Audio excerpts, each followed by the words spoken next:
As we're celebrating the 500 years of the Protestant Reformation, and as each night another emphasis of that Reformation is given, I was asked to speak a word about sola gratia, by grace alone. In Europe, some years ago, in an asylum, a sanitarium, a test was set forth to determine whether someone was sane enough to be set free from the sanitarium, whether they had gotten enough intellectual stability to be let go. And one of the crude ways that they would determine this was to place the inmate in a janitor's closet. They would turn the water on and put a stopper in the sink. Let the water fill up the sink and run over. They would give the inmate a mop. They would tell the inmate to clean up the mess as the water ran over from the sink that had the stopper in it. They would then leave the room for a couple of minutes and leave the inmate alone, whose task it was to mop up the mess. When they came back a couple of minutes later, if the water was still running with the stop in the sink and they were still mopping, they knew that person was not ready to go anywhere, because they did not have the capacity to understand the root of the problem. For hundreds of years, the church in darkness was trying to get people to mop up their sins through effort and merit, through indulgences. The then known Catholic Church, the Universal Church, had descended into a darkness that was engulfing Christianity, so to speak. Martin Luther rose up in 1517, and he came to Wittenberg door and he pulled the stopper out of the sink.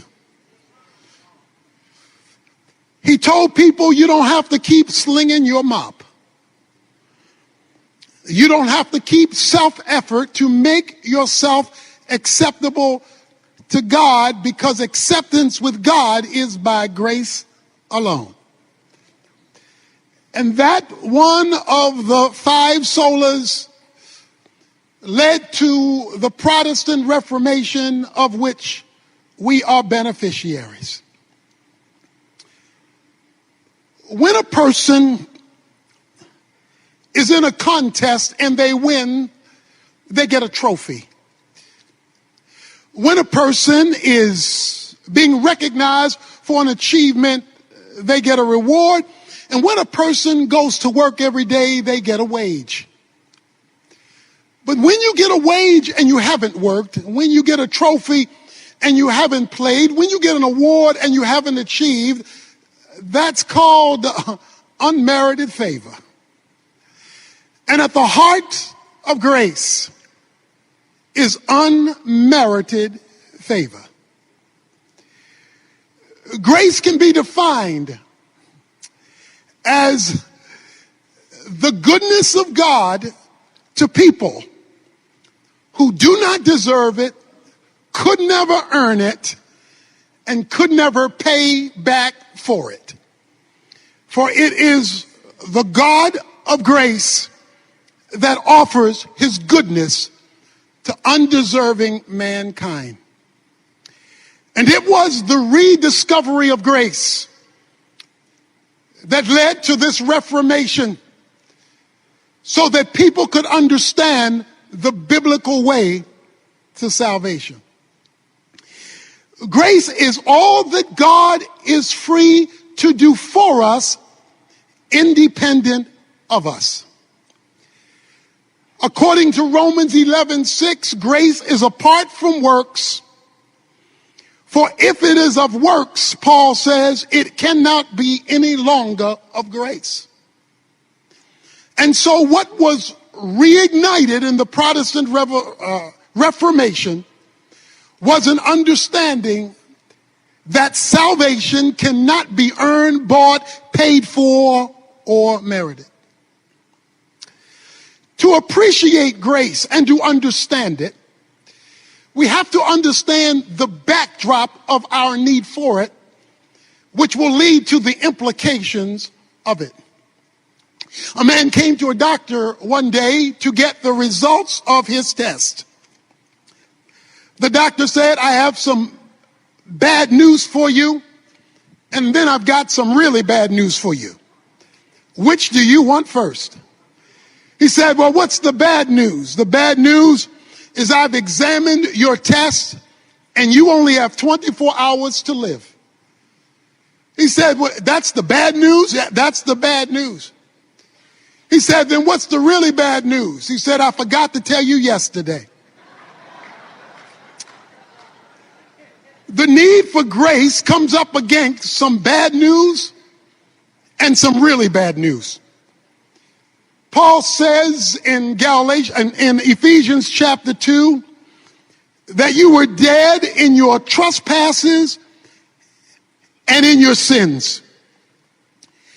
That the human race was spiritually separated from God. And that was really bad news.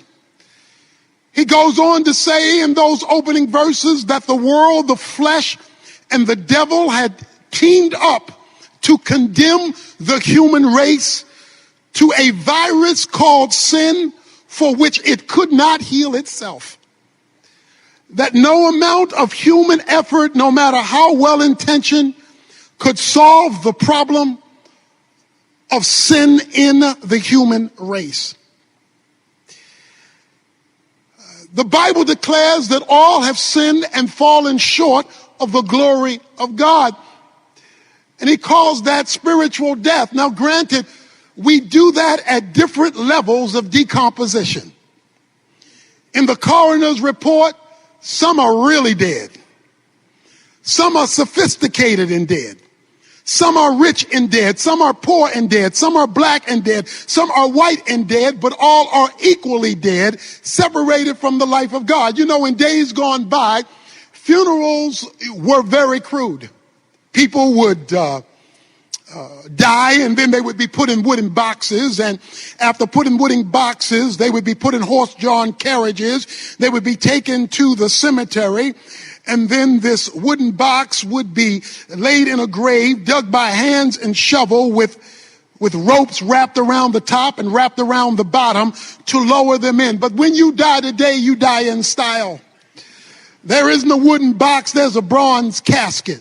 There's not a horse-drawn carriage. There is not only a limousine, but a fleet of a limousine led by two motorcyclists out in front. You've always wanted to stop traffic. You get to stop traffic that day and go through red lights. You find yourself at the interment, not with ropes around the casket, but being lowered down by a nickel-plated machine. But I'm here to tell you, whether it's a horse-drawn carriage or a limousine, whether it's a wooden coffin or a bronze one, dead is still dead.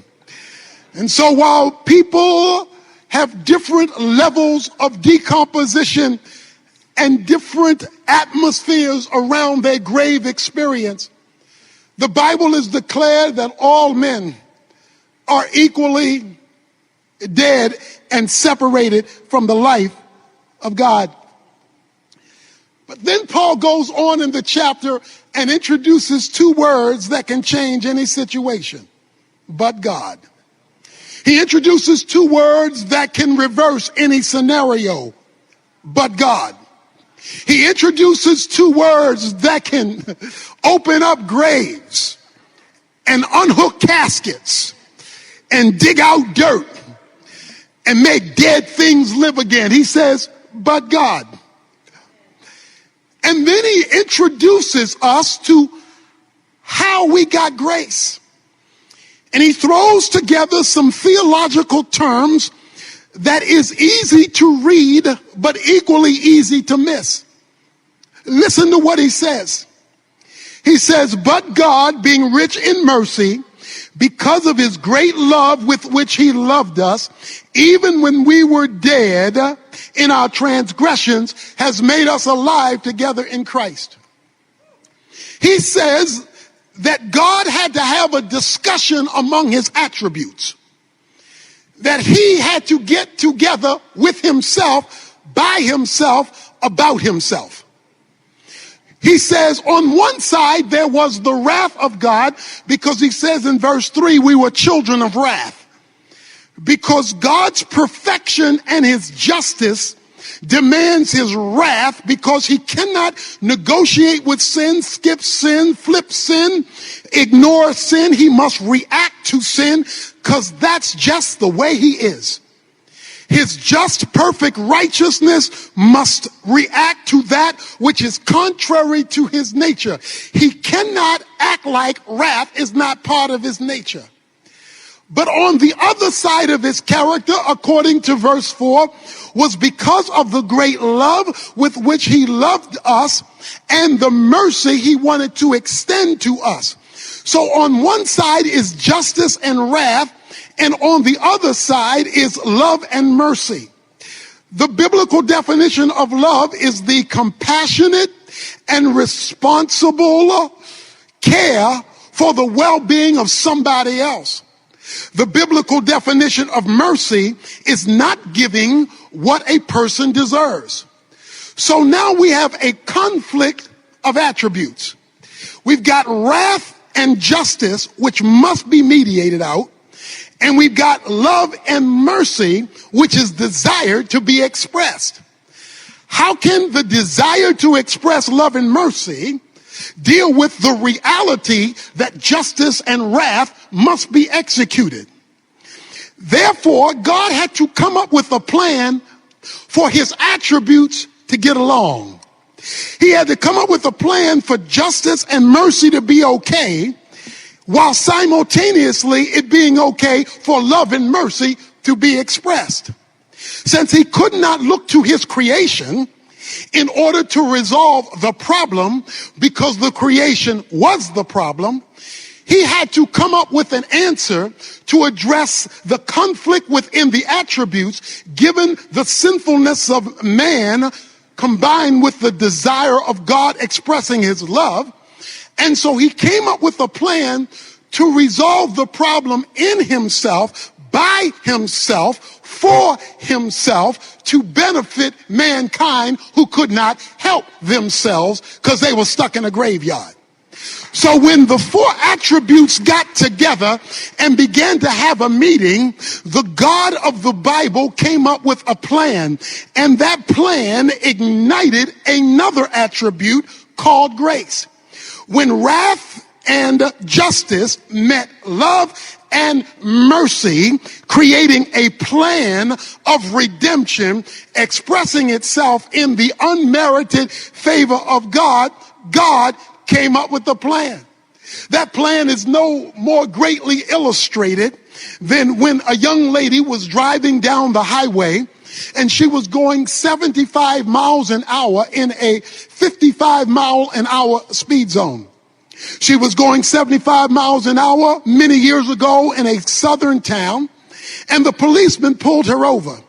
When the policeman pulled her over, he said, "Young lady, you going 75 miles an hour in a 55 mile an hour speed zone, and I've got to give you a ticket, but in this small town, it's the weekend, you're passing through, so I've got to take you to the court right now because you've got to pay the price."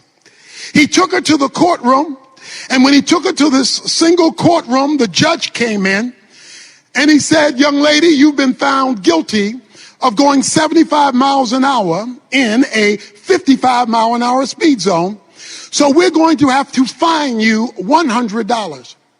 She protested, "But Your Honor, I don't have $100. He says, "Well, I can't change the law. You owe $100, or you can spend the weekend in jail." She broke out in tears and said, "But I don't have $100, and I don't want to spend the weekend in jail.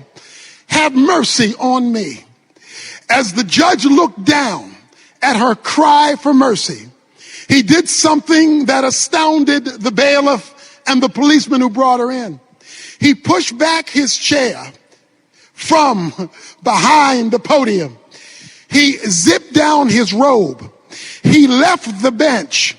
He walked and picked up his jacket, walked beside the young lady, reached in his pocket, took out $100 bill and put it on the bench, unhooked his jacket, went back up and picked up his robe, zipped up his robe, went back to the bench, picked up the gavel.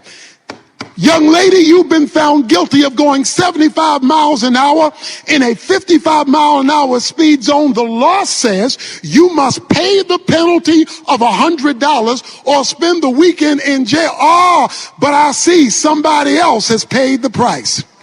God, to satisfy the dynamics of his nature, came up with a plan where he left heaven's independent use of deity, put on a jacket of humanity, entered into time and space, died on the cross as a propitiation for the sins of mankind, rose from the dead, demonstrating that the payment for sin, tetelestai, had been received, and there was a receipt given an empty grave, demonstrating that salvation was provided to everybody in court who comes to the judge and says, I want mercy from the bench based on the sacrifice of Jesus Christ.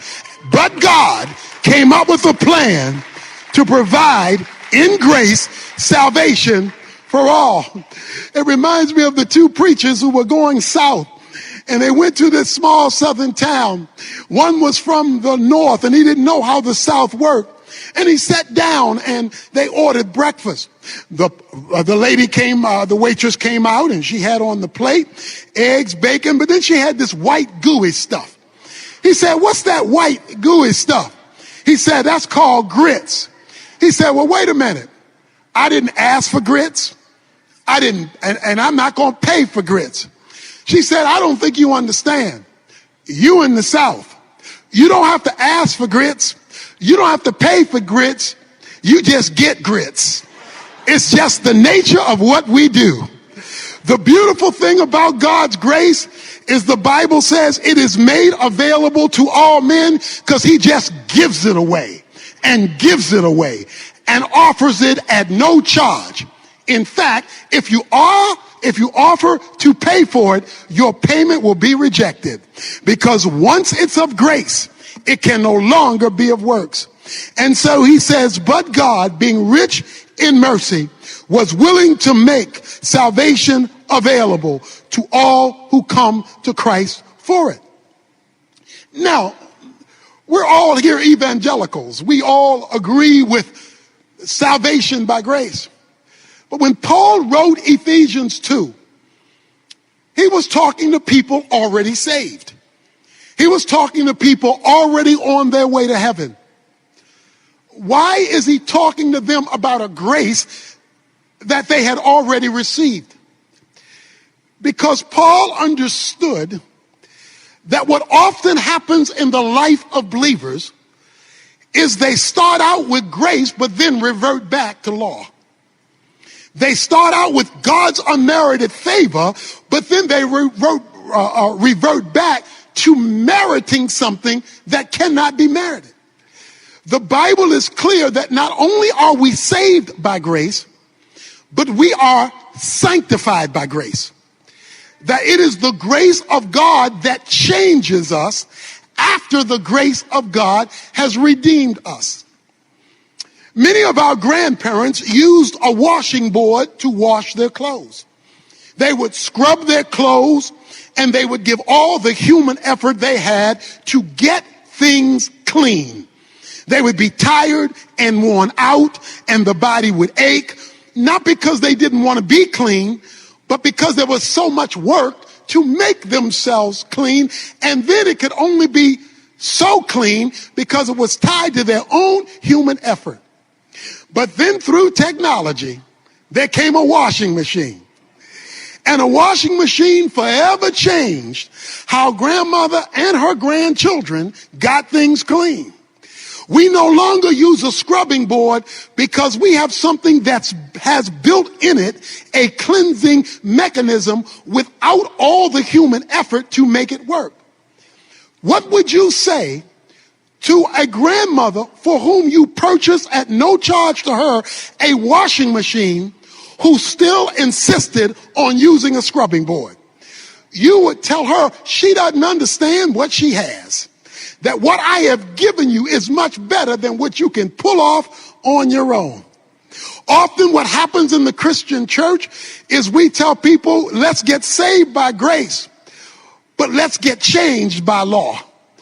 When the Bible is clear through the Apostle Paul that once you have grace, you are no longer under law, because what law does is it tells you what's wrong, but it can't make it right. The law is like a mirror you go to in the morning to show you how jacked up you got last night. You go to the mirror and it shows you your hair's out of place, boo-boo is in your eye.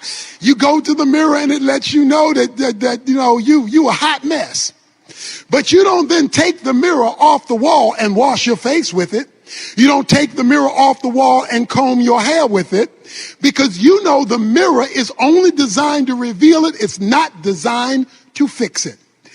What God has so given us in grace, even after salvation, is a means to fix the very thing that the law condemns.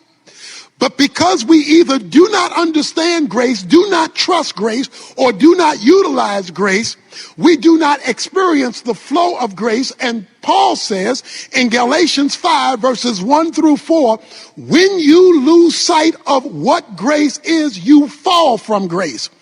And when you fall from grace, you are severed from Christ. So there are evangelical Christians who are cut off from Jesus Christ while they go to church, cut off from Jesus Christ while they have devotions, cut off from Jesus Christ while they sing praises, because they are living lives independently of a relationship with Christ by grace and not by merit. Now, when we understand this, he says in Galatians 2 that this grace that God has provided creates a relocation. Listen to what he says. Paul says, he says that when we were dead, he made us alive together with Christ. He raised us up together with Christ. He seated us together with him in a whole nother location called heavenly places. Now that's a favorite Pauline theological term, heavenly places. Heavenly places is a euphemism for the spiritual realm.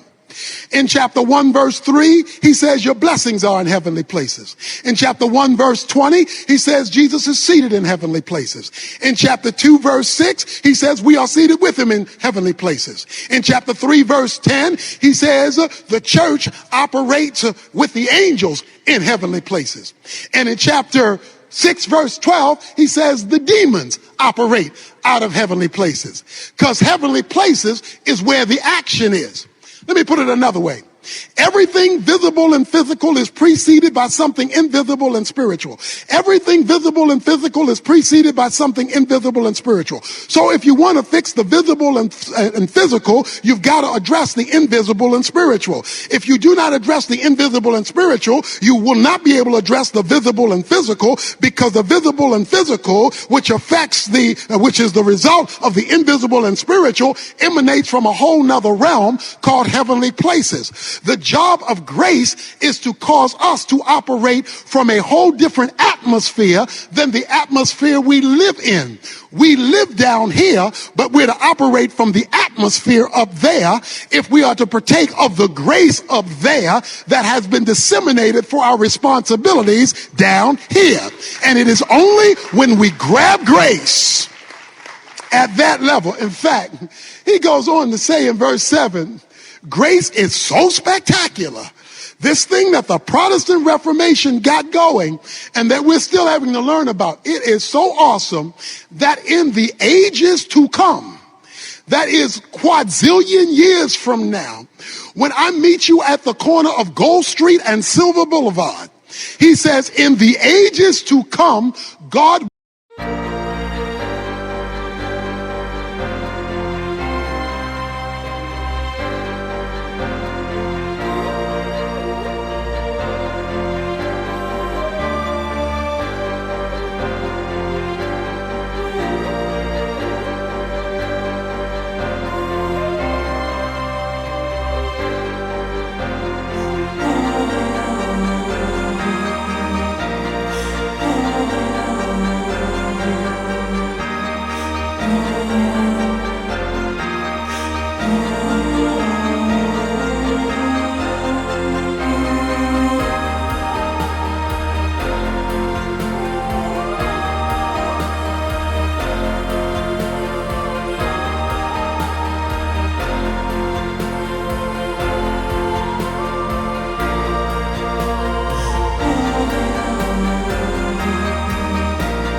will be manifesting his grace. Translation, you ain't seen nothing yet. Because God is infinite, he is going to expose himself, since there will be no competing sin, so that every day, in fact, there is going to be so much grace in eternity, God is wiping out night so that you don't miss anything. He's going to give you a glorified body that can't get tired. He's going to keep it daylight forever, so that forever all you're going to see is God showing up, showing off. You're going to say, ooh, wow, God, ooh, did you see that? I mean, it's going to be nonstop exposure of infinitude by an infinite God in the ages to come. Verse 8 and 9, you have been saved. He says the Greek word for saved means to be delivered or rescued. He says all this is by grace.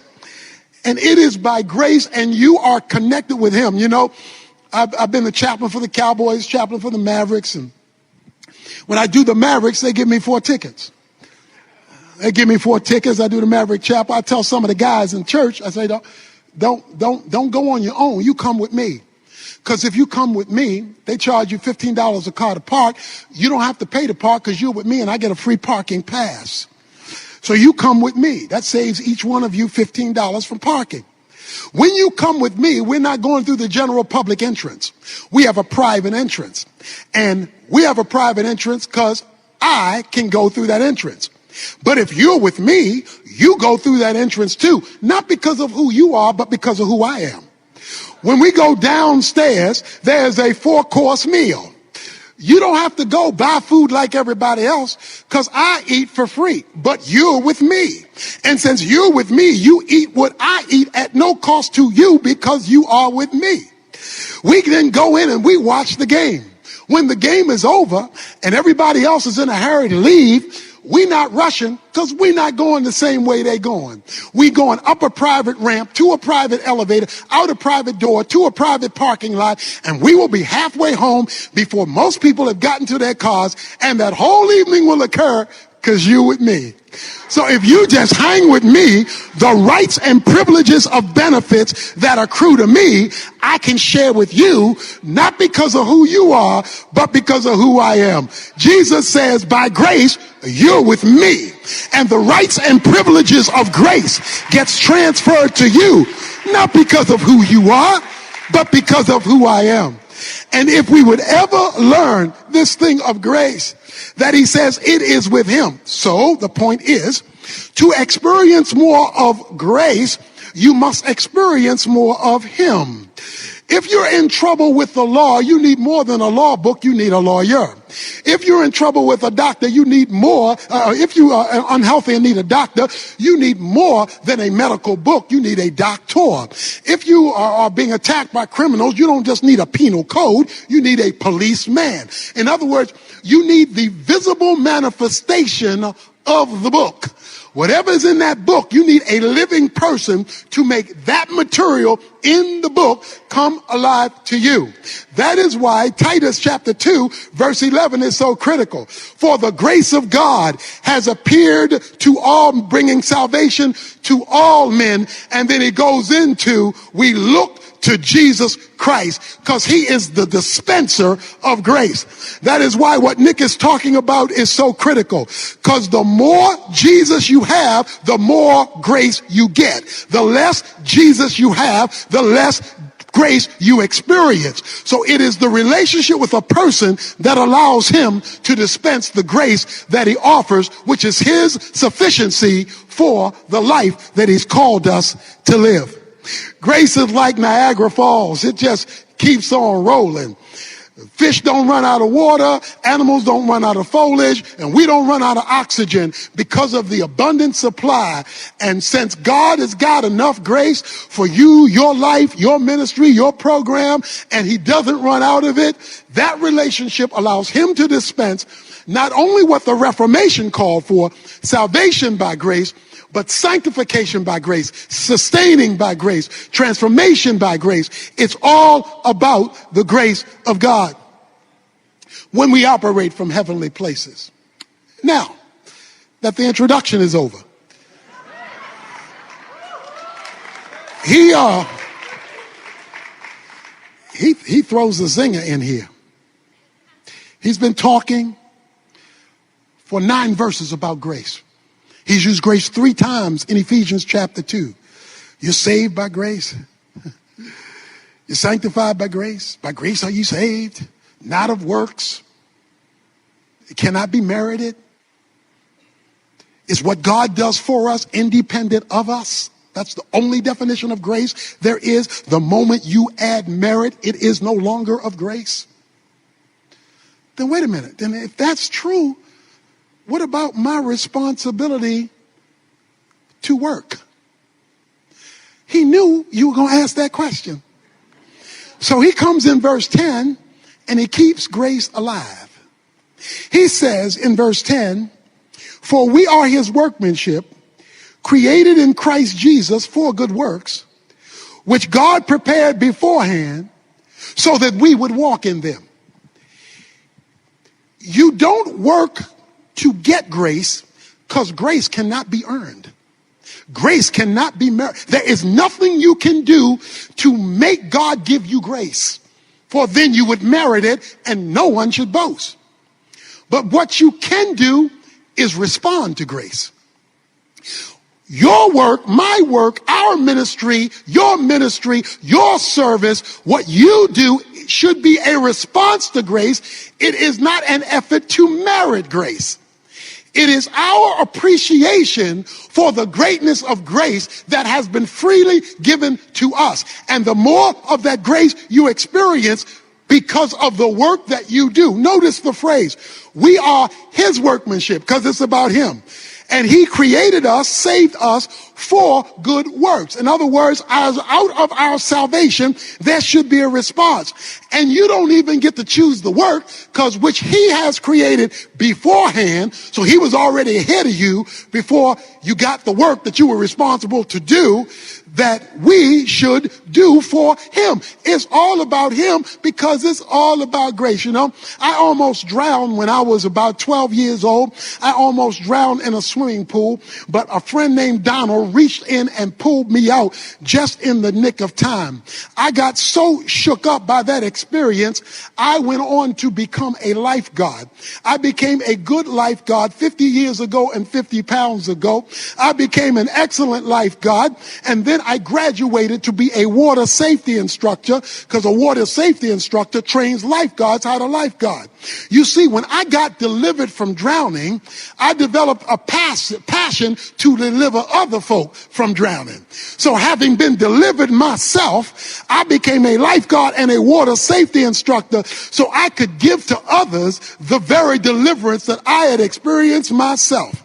You see, when you never forget where God brought you from, when you never forget where you were drowning in the graveyard of sin and death, you can't help but show appreciation by becoming a spiritual lifeguard and delivering others through good works. Not to earn grace, because grace cannot be earned, but to respond to grace, because grace is great when it is given. He says that this grace is God. You know, there's a movie, The Hanging Tree. The Hanging Tree with Gary Cooper. This is an old movie. Gary Cooper is a doctor, and he's in an old western town. And this young man gets shot. And Gary Cooper goes, and Gary Cooper works with him and takes out the bullet and saves the man's life. The young man said, "Doc, you saved my life. What can I do for you?" The doctor looked at him and said, "Well, I tell you what, you can be my assistant, and you can be my assistant for the rest of your life, because that's how long you would have been dead if I hadn't saved you." When you understand that God has saved you for eternity, it's okay to give him a few years of your life in history, giving him an appreciation for the magnificent grace of God. When you understand grace and you respond to grace, as grace, you get more grace for God to do more in you, through you, for you. But when you leave grace, even when you're doing ministry, you get cut off from grace, and then you are severed from Christ. And so you do not experience the availability of the grace that God has given. While you can never earn grace, you can always access it. Romans chapter 5, verse 2, we access this grace by faith. So you access it, but you never earn it. And then in the last section of the book, I want to throw you an uncomfortable comment for some of you, because he doesn't leave the subject of grace. He throws in an adverb after talking about what grace is, after discussing how grace works, the union we have with Jesus Christ, and the flow. You know, when I was a boy, the way we took baths in the inner city of Baltimore was the way we went swimming in the inner city of Baltimore was the fire hydrant. Every Saturday, the fire marshal would come and flush out the fire hydrant. We put on our bathing suits and we go swimming. We just let the water run on us as we were playing in the fire hydrant. But something always bothered me. I went to my daddy. I said, "Daddy, that 3-foot fire hydrant, how does that have all that water?" He said, "Boy, that fire hydrant doesn't have any water. It's underneath. It's hooked up to the dam. And the dam provides, through a pipe under the ground, the water you're getting out of the hydrant." When he explained that to me, I understood that their flow from the dam, which was much bigger than what I needed for my swimming lesson. That's how grace is. There's more grace than you can ever flush through your life. But when you open up that flood and God is able to flow to you and through you, because you are now being of benefit to others, you are now seeing what God can do that only God can do, for which only God deserves the glory. You're merely a hydrant through whom he can flow. And then he says, therefore. Somebody say therefore. Because see, whenever you see therefore, you need to ask what it's there for. Therefore always means in light of what I just said, in light of what I've just talked about, in light of what I just explained. That is, in light of my discussion about grace. And then he gets sensitive, because he says, in light of what I said, he goes from verse 11 to verse 22, and he says, there should be racial healing in the church. He says, verse 13, but now in Christ Jesus, you who were formerly off have been brought near by the blood of Christ, for he himself is our peace, who has made both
Groups into one and broke down the barrier of the dividing wall by abolishing in his flesh the enmity which the law of commandments contained in ordinances, that he himself might make two into one new man, thus establishing peace, that they might be reconciled both into one body to God through the cross, and having killed the enmity. Let me put it this way. When grace hasn't gotten big enough and flowed strong enough to bring racial healing, Paul says in chapter 2, you don't understand grace. Because one of the things that the good works of grace will do, verse 10, is in verse 11 through verse 24. It makes the two into one. No longer is there illegitimate division between Jew and Gentile when grace has been understood. Because in the grave, you're just dead.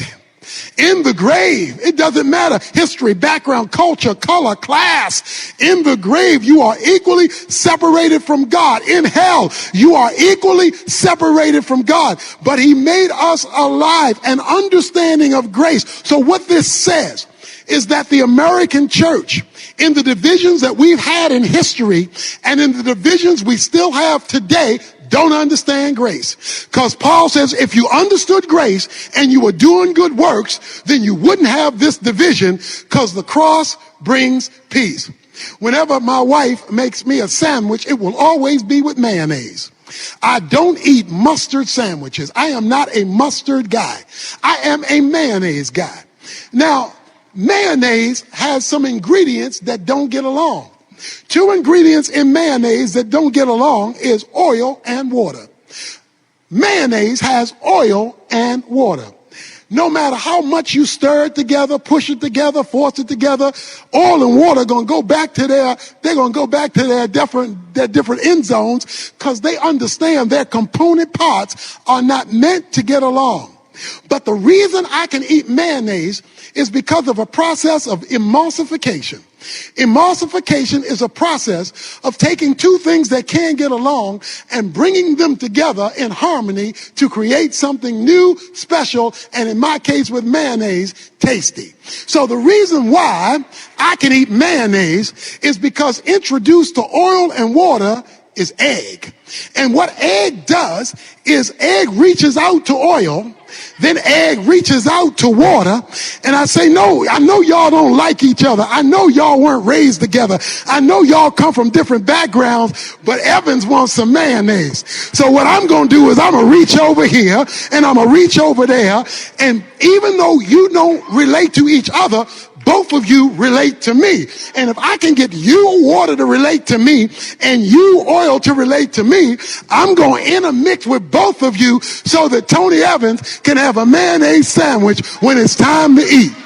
Guess what grace does through the cross of Jesus Christ? It reaches out to the black guy. It reaches out to the white guy. It reaches out to the poor guy. It reaches out to the rich guy. I know y'all come from different backgrounds, different histories, but my cross and the grace dispensed from it can take folk who are divided and bring them back together again. That's what grace does. And when grace is missing, Paul says There is division in the body. That's why I love the story. And I know I'm out of time, Jerry. I'm winding down. But this is getting good to me. That's why I like the story. And Galatians chapter 2. Because Peter is eating ham sandwiches with the Gentiles.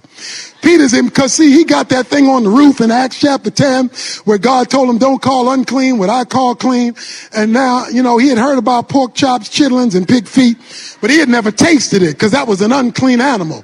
But now that he had to go to Cornelius' house, he found out those folk on the other side of the track knew how to cook. And so now in Acts chapter 2, verse 11, he's eating some ham sandwiches with the Gentiles, some pork chops with the Gentiles, some pig feet with the Gentiles, some hog maws with the Gentiles, and some chitlins with the Gentiles. He's just having a pork-eating good time. But then, while he's eating with some of his homeboys, some of his boys from the hood showed up. Some of the Jews sent from James showed up and saw their Jewish pastor eating with them people on the other side of the tracks. When he saw that, he said, I can't be with y'all anymore because I might offend my own race. So he got up and went back to the Jews in order not to let them be upset with him because he was fellowship with these people over here. We got to live with them in heaven, but that don't mean we got to eat with them on earth. So Peter got up, and the mist in the pulpit is a fog in the pew. It says when Peter got up, the rest of the Jews who were with him got up. So they got up too.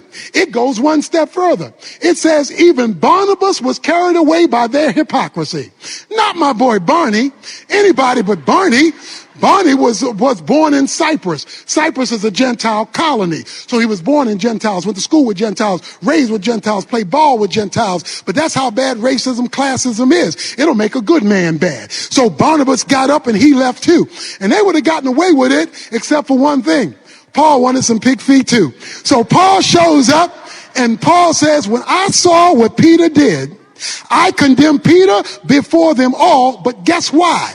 Not because of racial reconciliation, not because can't we all get along, not because of a seminar on race, not because of a holding unity candles. No, I condemned him because he was embarrassing the gospel. He was shaming the cross and he was abusing grace. And the greatest verse on your identity in Christ, I'm crucified with Christ, nevertheless I live, yet not I, it's Christ who lives in me. The life which I now live, I live by faith in the Son of God who loved me and gave himself for me. That famous verse comes at the end of this story. See, everybody quotes the verse, but they leave out the story that led Paul to say the verse. That verse is Paul talking to Peter and saying, you don't know who you are, you've forgotten who you are because you've missed the cross, and when you miss the cross, you've killed grace. And so when grace is at work, the unity of the church is in focus. Grace is a big deal. It's a saving deal, a justifying deal. It is a sanctifying deal. It will be a glorifying deal. It is also a unifying deal. And if we ever get grace right, and Jesus is free to flow, just free to flow. He doesn't have to hold back grace because we're going to abuse it. We're going to fall from it. We're going to be severed from him. I can't deal with that. That's why we have all these prayer meetings and these prayers aren't getting answered for unity and revival, because we're asking God to revive a divided church. He can't do that because that's against his nature. You see, God is one God composed of three co-equal persons. The Father is not the Son is not the Spirit. These three are distinct, yet they are one. It's like a pretzel with three holes. The first hole is not the second hole is not the third hole, but they all tie together by the same dough. You see, it's all just one thing, but three distinct persons. And when he has a divided body, he cannot be the unified God that he is. So we can pray till we blue in the face, but there will be no revival. There will be no transformation. There will be no breakthrough of the grace of God in the culture if he has to do it through a church he can't identify with. So he says, when you understand grace, it shows up cross-culturally, cross-racially. In conclusion, for real this time,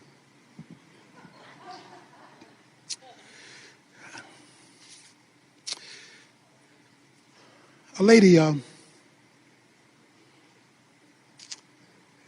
a major scar on her face. Major scar. Ugly. Her daughter would never invite her to any things at her school. She wouldn't bring any friends over to the house. She wouldn't do any of that because she was ashamed of how ugly her mother looked with this horrific scar on her face. One day her mother came to her and said, "Darling, why won't you ever invite me to your school functions? You never bring your friends over here. When I ask to meet them, you never let me meet them. Why?" The daughter said, "Mama, I hate to say this, but it's your scar. It's your scar. That ugly scar. I'm so ashamed. I'm sorry I feel that way, but I can't get over the scar." She said, "Daughter, have a seat." Sit down. Have a seat. Let me tell you about my scar. You were a baby in the crib. I was out hanging up clothes on the clothesline. I saw smoke coming up through the roof of the house. I screamed, "My baby, my baby." And I rushed inside, and the smoke was engulfing my baby's crib. I picked up my baby to run out of the house. As I was getting ready to run out of the house, a beam collapsed and struck me on the side of my face as I threw you through the door. And it burned me. So you have to understand, every time you see the scar, it's a reminder of the price I paid to deliver you. Every time you see the scar and don't want to talk about me to your friends, you just need to remember this scar saved you. Every time you see the scar and you don't invite me to be where you are, I just want you to remember, is this scar.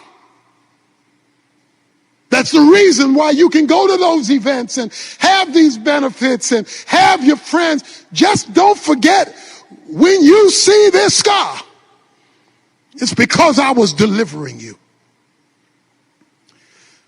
My brothers and sisters, when you get to glory and you're walking on those streets of gold and going in and out of your mansion with your brand new glorified body, you'll all be the age approximately of Adam and Eve, which was the perfect age of adulthood when you enter into glory, and all of the flaws will be removed in the glorified body. There will be no tiredness. There will be no diseases. There will be no sickness. You and I will have perfect, glorified humanity forever. But there will be one scarred person in heaven. There will be one person who forever his scars will never leave.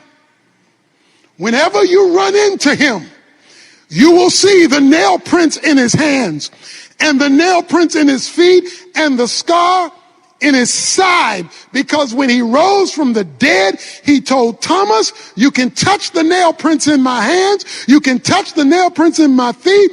God has kept Jesus Christ scarred so that 100 quadrillion years from now, when you run into him through the passages of glory,